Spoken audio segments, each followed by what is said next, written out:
Bonjour et bienvenue dans la quotidienne de School TV, l'émission qui vous raconte l'éducation au quotidien. Au sommaire, aujourd'hui, maternité, miracles et malédictions. C'est le titre de la bande dessinée informée, engagée, sensible et utile que publie Noémie Fachant. Elle est l'invitée du Grand Oral. L'Anti-Sèche de Brandon Ouellet. L'Anti-Sèche, vous le savez, c'est la façon dont l'actualité résonne dans les programmes. Actualité, expo et programmes d'histoire de l'art, mais aussi de droit. Brancusi en majesté au centre Georges Pompidou à Paris. L'heure de la récré est toujours avec Brandon, une récré goûtée, mais ce quignon de pain là, on ne va pas le grignoter, sa date limite de péremption remonte à 6600 avant notre ère à peu près. Et puis rendez-vous en fin d'émission avec Marie-Olivier pour un cours particulier consacré à l'éducation au changement climatique. La quotidienne de School TV, c'est maintenant, c'est parti, Grand Oral.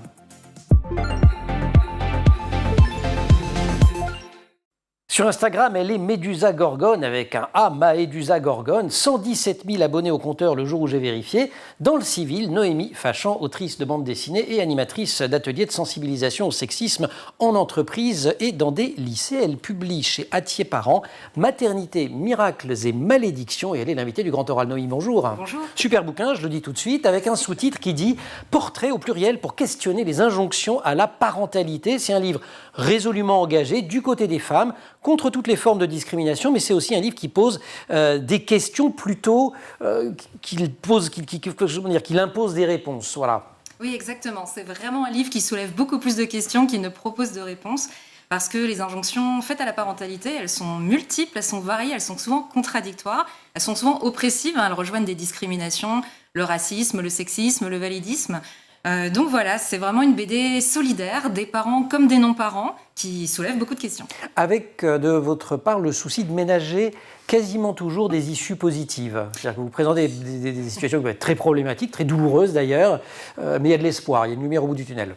Oui, exactement. C'était vraiment une volonté commune avec les éditions Hatier, voilà, de parler de choses qui peuvent être graves, qui sont importantes, qui résonnent très fort dans notre société, mais voilà, en proposant aussi des pistes de réflexion, des pistes d'action, pour que les choses se passent un petit peu mieux. La première chose qui frappe en vous lisant, en tout cas qui m'a frappé, sont les tensions, les contradictions autour de la maternité. D'abord autour de l'âge, avec cette fenêtre de tir qui est extrêmement étroite. À un moment donné, vous faites un schéma, d'ailleurs, je dois l'avoir quelque part, mais voilà. Oui, c'est ça. C'est-à-dire que la maternité, c'est ni trop tôt, ni trop tard, dans de bonnes conditions. Voilà, l'horloge biologique, je l'ai. Voilà. Elle est ici. Et on se rend compte, la bonne période, c'est grosso modo, c'est là maintenant, c'est quand c'est vert. Exactement, parce qu'évidemment, trop tôt, c'est très très problématique de tomber enceinte quand on a moins de 20 ans. Voilà. Tu n'y songes pas. Voilà. Il y a quand même une sanction sociale, un jugement social par rapport à la parentalité trop tôt. Il faudrait faire des études, il faudrait absolument se ménager le temps, un certain temps au début de notre vingtaine pour faire autre chose que de penser à la parentalité. Ce qui sont, pardon, pas forcément des mauvais conseils non plus, parce que ça rend la vie extrêmement compliquée, et notamment pour les études. Alors, vaguement quelques crèches dans des universités, mais enfin bon, il faut les chercher longtemps quand même. Bien entendu, la question n'est vraiment pas évidemment de remettre en cause tout ce qui est de l'ordre de la contraception, de la planification des naissances, bien entendu que ça reste extrêmement important. La question, c'est surtout que quand une personne tombe enceinte, que ça soit voulu ou pas voulu, contrôlé ou pas contrôlé, à ce moment-là, pourquoi juger? C'est vraiment la question. La question, c'est qu'est-ce qu'on fait pour être en solidarité avec tous les cas de parentalité? Donc avant 20 ans, trop tôt, et puis alors, à l'approche de la quarantaine, tu n'y songes pas non plus. Tout à fait. Il y a quand même le terme de grossesse gériatrique qui souvent est prononcé dès 35 ans. Pourquoi? Quel besoin a-t-on de mettre ce qualificatif sur les grossesses après 35 ans? Enfin voilà, c'est complètement en désaccord, en dissociation avec le parcours des femmes aujourd'hui et des gens de manière générale. Avec malgré tout une pression, donc à partir d'un certain moment, on va dire, elle est courte en fait, c'est entre 25 et 35 en gros. Oui, c'est 27 ça. Et 38, enfin bon bref, voilà. Qui est là, il faut y aller. Oui. Et comment elle s'exerce alors cette pression-là? Moi, je l'ai ressenti vraiment se refermer sur moi, cette injonction à la maternité, justement, dans l'année de mes 35 ans. Avant, c'était moins un sujet pour plein de raisons. D'abord parce que moi, j'ai vécu 8 ans au Japon, donc j'étais dans un milieu, dans un environnement où les gens ne parlaient pas trop de parentalité. La natalité au Japon, c'est connu, voilà. Plein de gens n'ont pas d'enfants, même quand ils sont en couple, même quand ils sont mariés. Et puis, les expats, comme on dit, les occidentaux que je croisais là-bas, avaient des préoccupations plus de l'ordre de leur carrière ou de leur vie à l'international. Donc, ce qui fait que, voilà, la parentalité n'était pas vraiment, en tout cas pas le sujet principal. Puis voilà, à 35 ans, eh bien, je suis de retour en France, dans une petite et charmante ville qui s'appelle La Rochelle. Et là, eh bien, tous les mi-trentenaires comme moi sont en couple, ont des enfants. Et donc, ça devient une sorte d'environnement. Mais donc, le seul fait permanent. d'être dans cet environnement, c'est-à-dire que les copines ou etc. vous regardent pas forcément d'un œil tort en vous disant, bah alors Noémie... De manière parfois qui se veut très bienveillante, C'est ça, voilà. mais c'est constamment. Et alors toi, quand est-ce que Ouais, tu c'est t'y ça. mets? Que se passe-t-il? Puis alors dans la sphère médicale, c'est démultiplié, c'est-à-dire que même quand c'est pas du tout un sujet avec la problématique de santé pour laquelle je viens consulter, mais c'est toujours alors date de naissance, vous avez eu des enfants ou pas, question un petit peu classique qu'on pose beaucoup aux femmes pour des raisons de santé, d'accord, très bien, ok. Et puis faudra peut-être s'y mettre. Et cela sans savoir du tout. En Votre fait, quel est mon histoire, parcours, votre par rapport à parcours, ça. Peut-être que je ne veux pas d'enfant, que j'ai décidé d'être child free, c'est-à-dire de ne pas vouloir d'enfant, et donc peut-être que cette question tombe complètement à côté de la plaque. Peut-être que je sors de toute une série de fausses couches, peut-être que j'ai des soucis de fertilité, peut-être que je suis une femme en couple avec une femme et que c'est pas si aisé que ça, pas si facile que ça d'accéder à la parentalité. C'est un cas de figure que vous traitez d'ailleurs dans le bouquin, vous montrez que c'est pas évident. Oui. Il y a mille et une raisons. Peut-être que je suis une femme hétéro qui est en quête de mon partenaire de vie, de mon partenaire de parentalité, et que c'est pas si facile non plus. Donc il y a mille et une choses qui font que ces questions qui semblent, ces réflexions qui les semblent questions très semblent anodines, mais elles peuvent avoir une résonance absolument disproportionnée. Un livre ironiquement réconfortant, qu'on ait des enfants ou pas, c'est pas moi qui le dis, c'est Cosette à propos de maternité, miracles et malédictions. Je vais vous interroger après sur, parce que vous commencez aussi là-dessus, sur ce pseudo de Médusa Gorgone, puisqu'en fait c'est une gorgonologue qui nous informe beaucoup dans tout le bouquin. On se retrouve après l'Anti-Sèche. Brandon Warrett. Brandon, bonjour. Bonjour Emmanuel. Depuis le 27 mars, une exposition consacrée au sculpteur Brancusi a ouvert ses portes au Centre Pompidou à Paris. C'est l'occasion de revenir sur cet artiste révolutionnaire, pas forcément le plus connu du grand public, mais qui figure au programme scolaire depuis plusieurs années. Oui, c'est le minimum quand même. Alors c'est une exposition inédite et assez historique quand même, parce que la dernière de Brancusi en France remonte à 1995. Donc évidemment, il faut se rendre au Centre Pompidou. Donc on va revenir un peu sur cette histoire de cet homme. Il est né le 19 février 1876 dans le village de Obita en Roumanie, un tout petit village pas très très loin de Bucarest. Il grandit dans une famille paysanne. Bon, il développe un intérêt précoce pour l'art, pour la culture. Il est très curieux. À 18 ans, il quitte son village direction l'école des beaux-arts de Bucarest. Bon là, il est parmi les meilleurs élèves. Ensuite, il a une bourse. Il va direction l'Académie des beaux-arts. Il n'est pas du tout satisfait de ce style très académique, très scolaire. Il se lance dans une quête d'expression artistique plus libre, plus personnelle. 1904, il arrive dans la capitale culturelle et artistique, c'est bien sûr Paris. On a le cubisme, le fauvisme, le surréalisme. Et il commence à devenir ami d'un certain Auguste Rodin, c'est la star de la sculpture à l'époque. Et en fait, il apprend beaucoup à ses côtés, mais il choisit de vivre, de choisir ce propre combat artistique qui va le marquer dans les années à venir. Brancusi, dont on ne connaît pas toujours le nom, mais qu'on reconnaît immédiatement, il suffit d'avoir vu une ou deux œuvres parce que c'est très traditionnel, il va développer un style qui se caractérise par des formes simples. Il recherche vraiment l'essence même du matériau, il explore le lien entre la forme et l'espace, dans du marbre, dans du bois, et il va révolutionner le langage de la sculpture moderne. Oui, et il va se faire connaître surtout aux États-Unis, outre-Atlantique. Alors, non pas pour son art, enfin, un peu. Alors ça, c'est le côté programme de droit, ça. Mais oui, ça c'est le C'est génial. Mais c'est absolument intéressant. C'est une formidable histoire. Mais oui, en fait, il veut faire une exposition à New York. On l'appelle, il a une quarantaine d'œuvres comme ça qu'il importe de Paris à New York. Le problème, c'est qu'arrivé à l'aéroport, les douanes, en fait, considèrent que c'est pas du tout une œuvre d'art, en fait, Brancusi. Et donc, il y a des droits de douane extrêmement élevés. On parle de plusieurs centaines. Tous les mêmes, alors que si c'était des œuvres d'art, ça passait crème. Totalement. Et oui, donc on considère que Brancusi, c'est pas du tout artistique. Ça commence comme ça. Et donc l'artiste est absolument indigné. Il conteste cette décision, mais avec un intérêt économique très fort. Il intente un procès aux douanes américaines, procès très très médiatisé, qui suscite un débat sur la définition même de ce qu'est l'art contemporain. Et ça va être la première définition juridique au monde de ce qu'est l'art contemporain. Exactement, des centaines d'articles tous les jours dans la presse américaine. Imaginez à quel point quand même on en parle de Brancusi. Et donc 1928, après plusieurs années de bataille juridique, la Cour suprême des États-Unis quand même qui s'empare du projet statue en faveur de Brancusi. Ces œuvres sont bien des œuvres d'art et donc exemptées de droits de douane supplémentaires. Et donc cette affaire a un effet effectivement considérable aux États-Unis et il se fait de plus en plus connaître. On a cet intérêt pour l'art contemporain Il influence de nombreux artistes, notamment lorsqu'il était à Paris. On a Modigliani, Duchamp et Picasso. Et il meurt en 1957 à l'âge de 81 ans. Et j'ai une question pour vous. À votre avis, l'une de ses plus grandes œuvres, qui s'appelle Le Baiser, est exposée dans un lieu particulier. Mais où? C'est en France? C'est à Paris? Bon, on voit l'image. Non, on voit pas l'image. On voit le baiser à l'image. On voit le baiser, voilà. On voit pas le lieu. Eh bien, c'est au cimetière de Montparnasse. Voilà. Alors, non pas sur sa tombe, mais sur une tombe. Il est tombé amoureux d'une femme pas très connue, une femme russe qui a eu des problèmes d'amour. Et en fait, il rencontre dans un article parisien à l'époque, et il décide, en fait, de représenter ce baiser. Alors, il n'y a pas une seule œuvre du baiser, c'est une quarantaine d'œuvres de sculpture. Ouais. Et donc, le problème, c'est que la famille de cette femme va vouloir récupérer cette œuvre pour la vendre et se faire de l'argent. Et l'État intervient et donc classe l'ensemble de la tombe monument historique. Et depuis 2018, il y a des caméras et cette tombe, il y a un coffrage autour. Voilà. Et elle est protégée. Totalement. Il est toujours au cœur de débats juridiques importants. Oui, c'est absolument incroyable. Exposition donc inédite, historique sur Brancusi. C'est jusqu'au 1er juillet. Profitez-en parce que le Centre Georges Pompidou, vous pouvez même y visiter d'autres expositions, notamment le fond du Centre Georges Pompidou, parce que ça va fermer ensuite pendant 5 ans à partir de début 2025. Malheureusement. On se retrouve pour la récré. Allez. Maternité, miracles et malédictions. Grand oral.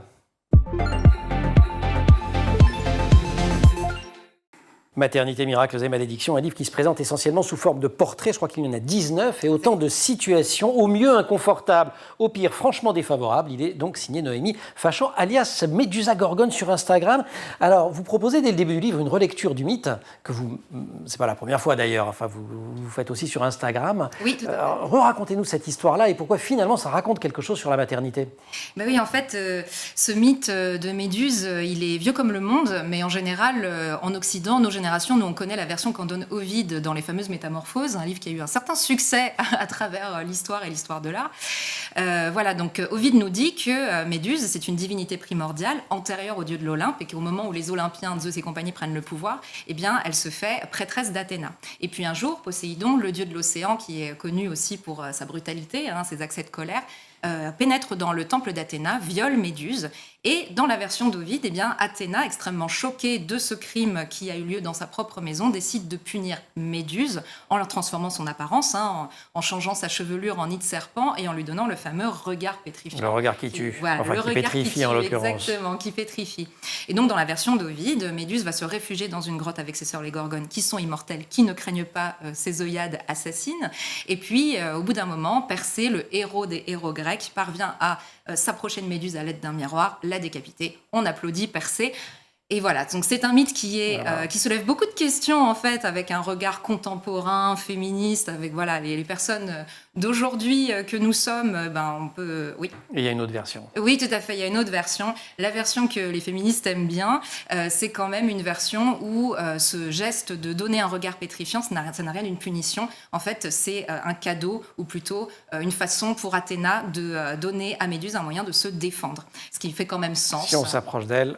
Exactement. Un regard, et au moins il ne va pas lui arriver de nouveau ce qui lui est arrivé avec Poséidon, à savoir de se faire violer. C'est une histoire que vous-même vous aviez découverte à l'adolescence et qui vous a énormément marqué. Exactement, oui, parce que en fait, avant de me pencher sur le récit d'Ovide, pour moi, Méduse avait été présentée comme un monstre. C'est un monstre à abattre. Et en lisant l'histoire, je me dis, mais elle reçoit ce regard pétrifiant, elle n'en profite absolument pas. Elle ne devient pas une tyranne, une dictatrice. Elle ne devient pas un croque-mitaine qui change en pierre les enfants. Et donc vous revendiquez cette identité de Méduse. Exactement. Et donc finalement, qu'est-ce qui est intéressant là-dedans quand on s'intéresse aussi à la maternité, c'est que et Athéna et Méduse, ce sont des figures qui ne sont pas du tout des figures maternelles, qui ne sont pas des figures qui portent en elles une symbolique ni de disponibilité sexuelle, Athéna c'est une déesse vierge, ni de disponibilité à la maternité.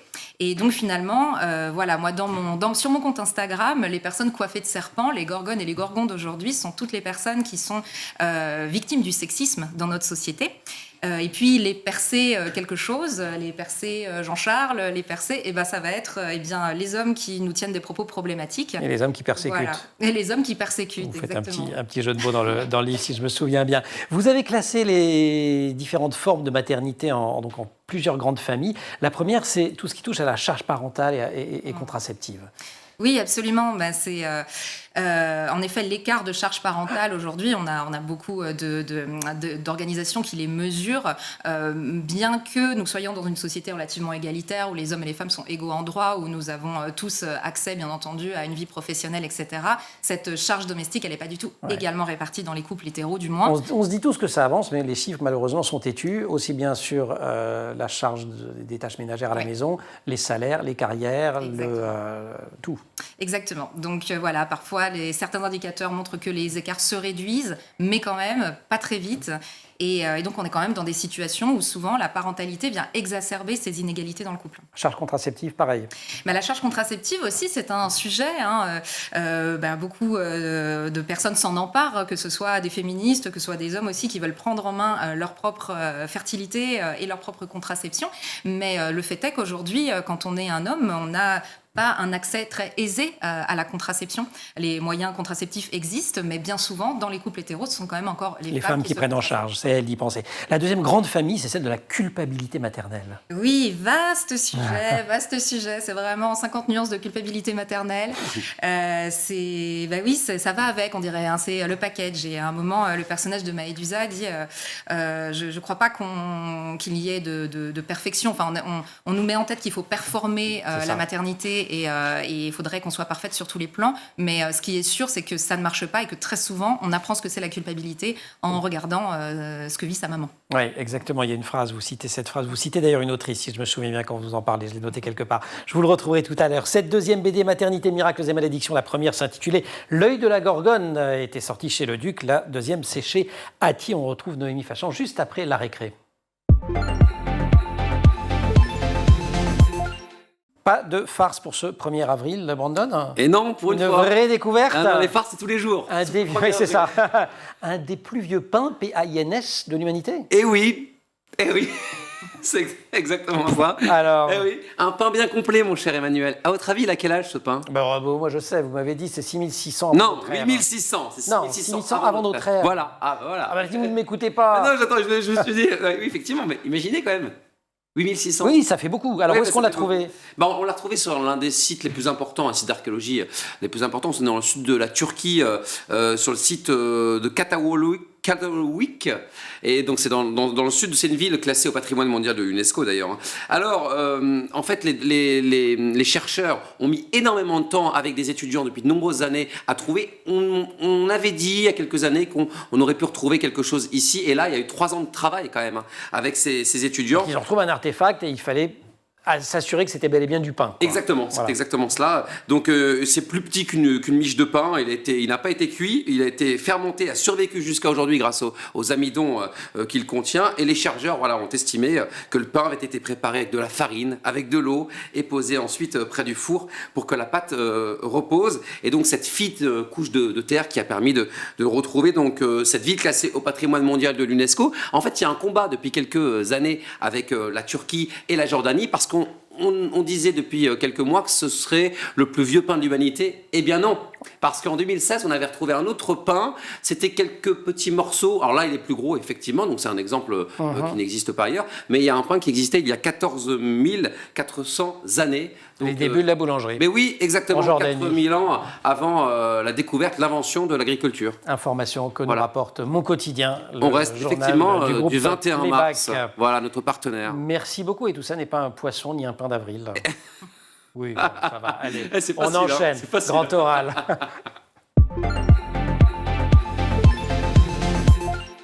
Le livre Maternité, miracles et malédictions s'ouvre sur une série de questions. J'ai toujours imaginé que j'aurais des enfants un jour, mais est-ce que j'en veux vraiment? Et si je regrettais plus tard de ne pas en avoir eu? Mais si j'en fais, que je regrette ma vie d'avant? Et puis finalement, est-ce que tout le monde se pose autant de questions ou est-ce que c'est juste moi? Ce qui est compliqué, Noémie Fachan, c'est que le patriarcat, il est également dans la tête d'un certain nombre de femmes et qui, elles aussi, mettent ou se mettent la pression au nom de représentations, au nom de récits qui sont faits depuis l'enfance. Ah oui, alors je vous confirme, en effet, cette injonction à la maternité, au départ, elle vient de l'extérieur, elle vient de notre éducation genrée. Avant d'être artiste-autrice, moi je travaillais dans le tourisme et très souvent dans l'établissement auquel je tenais l'accueil, je confisquais provisoirement les jouets des enfants pour ne pas que ça gêne la visite. J'ai confisqué un certain nombre de tricycles, de patins à roulettes, de ce que vous voulez, à beaucoup d'enfants, quel que soit leur genre. Par contre, le landau ou la poussette... C'était rarement à des garçons. C'était absolument jamais à des garçons, c'était aux petites filles. Donc voilà, on est encore aujourd'hui, on encourage beaucoup les petites filles dès un très, très jeune âge à se projeter dans leur future maternité. Et moi, j'en ai également fait les frais. Je me suis toujours imaginé que, bien entendu, un jour, j'aurais des enfants. Et donc, en effet, c'est très difficile de démêler ce qui vient de l'extérieur, ce qui vient de cette injonction, et puis la petite mécanique qu'on s'est imposée à soi-même pendant toutes ces années. Bien sûr qu'on nourrit nous-mêmes. Et on s'autoprogramme complètement à cette injonction à la maternité. Et c'est vrai que ça peut, dans mon cas en tout cas, donner cette situation complètement contradictoire où c'est très difficile de démêler l'authentique. Ce que j'en veux, ce que j'en veux pas. Voilà.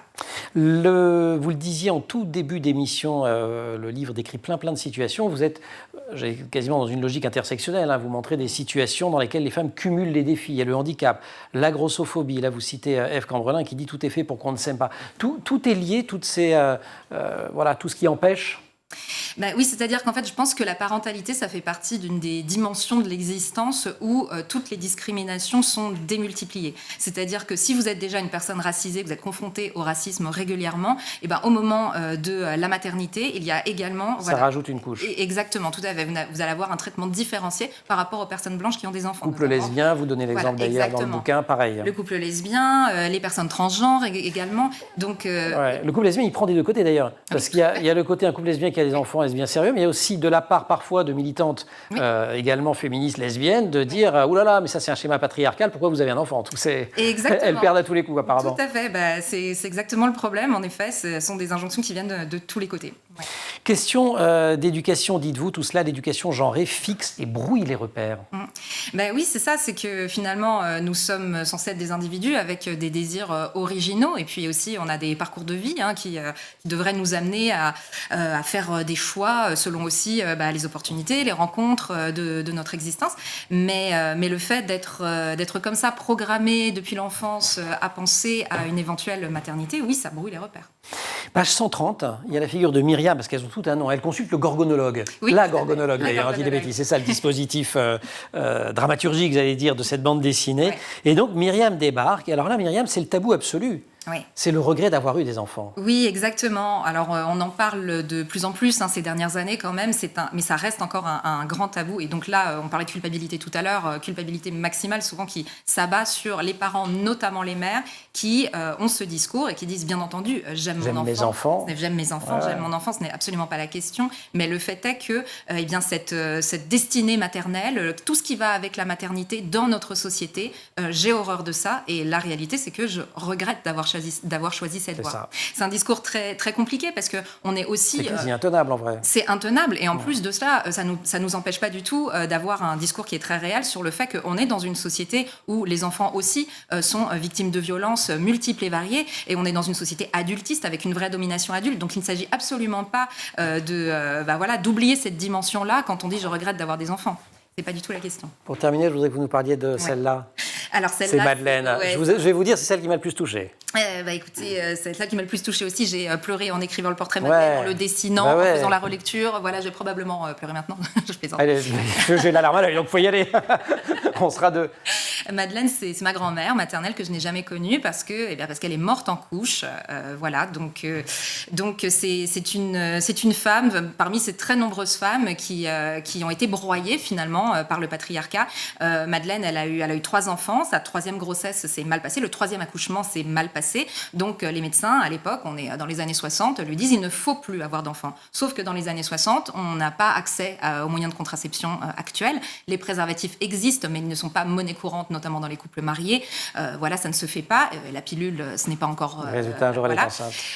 Et puis donc finalement, il y a la fameuse méthode Ogino, etc. Ça ne fonctionne pas. Madeleine tombe enceinte. Madeleine demande un avortement thérapeutique parce que vraiment ses jours sont en danger.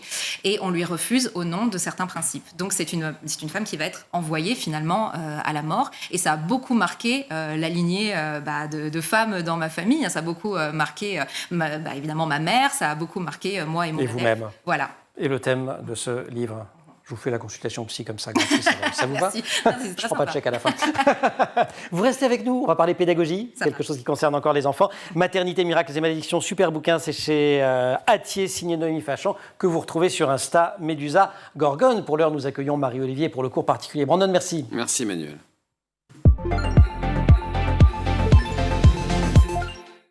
Cours particulier, notre rendez-vous avec Marie-Olivier. Marie, bonjour. Bonjour Emmanuel. On parle éducation, changement climatique aujourd'hui avec des organisations qui entendent à la fois l'accélérer et le répandre. Exactement, c'est pas la première fois que je vous parle de l'éducation au changement climatique et pour cause, une étude de l'UNESCO était sortie en 2021 et elle expliquait que seulement la moitié de 100 pays interrogés prenaient en compte les enjeux environnementaux dans leur programme national. Alors même que tous les enfants, les jeunes sont concernés et qui vont devoir faire face à ces défis. Exactement, et bon nombre d'enfants et de jeunes d'ailleurs se sentent impuissants face à cela et ils ne peuvent pas acquérir de compétences pour répondre à ces défis imminents. C'est ça qui crée notamment de l'éco-anxiété. Une étude du Lancet était sortie et montrait que 3/4 des jeunes interrogés au sein de 10 pays jugeaient le futur, je cite, effrayant, et 59% des jeunes étaient très, voire extrêmement angoissés face aux enjeux climatiques. La bonne nouvelle, c'est que les enseignants peuvent jouer un rôle. Et oui, les enseignants peuvent jouer un rôle, effectivement, mais le système scolaire dans son ensemble surtout. C'était le sujet d'une table ronde sur l'éducation au changement climatique lors du forum Change Now à Paris la semaine dernière. Selon le baromètre éducation au développement durable, pratique et besoins des enseignants d'École UMA, c'est une association On avait accueilli Florence Métaux d'École UMA ici, absolument. Tout à fait. Plus de 80% des enseignants français pensent qu'ils ont un rôle à jouer dans l'enseignement aux transitions, mais seulement 50% d'entre eux se sentent outillés ou accompagnés pour répondre à ces besoins. Et d'ailleurs, École UMA donne accès à des ressources pédagogiques sur le sujet sur la plateforme êtreprof.fr que vous voyez à l'écran. Et elle développe aussi actuellement un programme plus global de soutien aux enseignants. Dans cette table ronde à Change Now qui était internationale, il y avait notamment la fresque du climat qu'on connaît bien, vous nous en aviez parlé, oui. Et puis d'autres organisations comme le ministère de l'éco-éducation. Exactement, Ministry of Eco-Education, c'est une organisation britannique, le MEE, qui aide les écoles et les professeurs à placer le développement durable vraiment au cœur des enseignements. Alors, comme êtreprof.fr, elle donne accès à des ressources pédagogiques gratuites et à une série de cours sur le sujet. En fait, en 2021, quand le MEE a été créé, ils ont lancé un test avec une académie. Et avec les élèves et les enseignants du primaire, ils ont conçu ensemble et mis en place un éco-curriculum basé sur des actions concrètes. Formidable, plein d'actions concrètes. Que font-ils concrètement ? Alors, le curriculum englobe vraiment toutes les matières et répond de manière transversale à des questions comme qu'est-ce qui est vraiment renouvelable ? La nature est-elle la réponse ? Ou encore la biodiversité est-elle réellement en train de s'effondrer ? En fait, avec des experts du changement climatique, ils ont mis en place des enseignements autour des grandes questions de société, de transport, d'énergie, de nourriture, d'eau ou encore de déchets. Toutes les écoles britanniques sont invitées à s'inscrire sur le site du MEE, c'est gratuit, et à participer à un programme en 5 temps pour pouvoir aborder tous ces sujets en fait, dans le curriculum national. Vous avez apporté une carte, il y a plus de 5000 écoles en tout, 2 millions de jeunes et enfants. Ils ne travaillent pas seulement avec les écoles d'ailleurs, mais aussi avec les autorités locales, non, ils travaillent aussi avec les autorités locales, effectivement. Ils travaillent avec les autorités locales pour que les programmes soient cohérents. Et le but du ministère de l'éco-éducation en 2025, c'est vraiment de travailler avec la moitié des écoles primaires du Royaume-Uni et des écoles secondaires aussi. Génial, merci beaucoup Marie pour ce Zoom. Merci aussi Noémie de nous avoir rendu visite. Merci. Maternité, miracles et malédictions, c'est le 2e livre de Noémie. Médusa Gorgone, c'est chez Hatier. Merci aussi à toute l'équipe de l'émission, Laure Audemont au maquillage, Marine Plantec à la préparation de l'émission qui est en régie aujourd'hui avec Saïd Mamou au son, Xavier Sanchez à la réalisation. Vous restez sur School TV, on se retrouve nous en permanence sur Internet et sur les réseaux sociaux.